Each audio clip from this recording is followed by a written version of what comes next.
This is the VOA Special English Agriculture Report. Heat and drought are threatening some of America's most productive farmland. The Department of Agriculture says an early summer heat wave across the West has increased demand for water to save dry crops. But in many areas, water supplies are limited. Water is also needed to fight wildfires in western states like California, Nevada, and Washington. Temperatures have reached about 38 degrees Celsius recently in parts of Colorado, Montana, and Wyoming. The Agriculture Department says temperatures averaged several degrees above normal. Some people in the West say they cannot remember a time with less rain in half a century.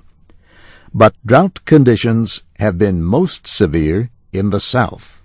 The northern part of Alabama is described as the driest in about 100 years. With grasslands damaged, many farmers in Mississippi, Georgia, and Tennessee have no hay to feed their cows, so they have sold up to half of their cattle early.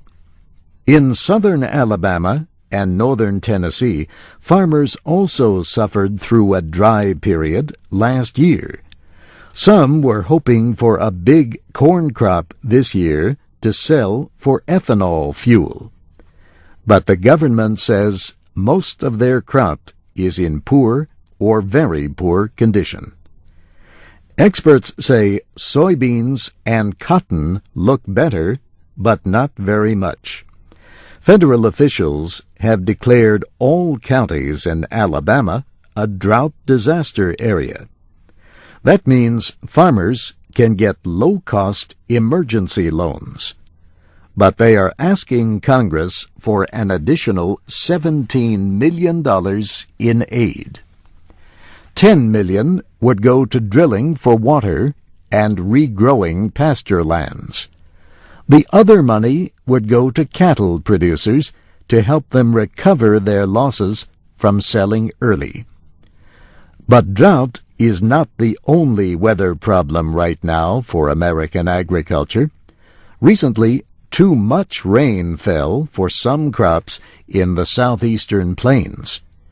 Heavy rain and flooding in the lowlands damaged wheat planted in the winter. To the east, rains of 25 centimeters or more in areas struck the western Gulf of Mexico. The rains washed out fields and flooded lowlands. But farmers welcomed heavy rainfall in early July from the Mississippi River Delta to the southern Atlantic coastal area. Farmers have also received some welcome rains along the Corn Belt. This area includes the Ohio Valley and parts of the upper Midwest. Summer crops in the Midwest have been mainly free of the drought suffered in other areas this summer. And that's the VOA Special English Agriculture Report, written by Geraldine Watson. I'm Steve Ember.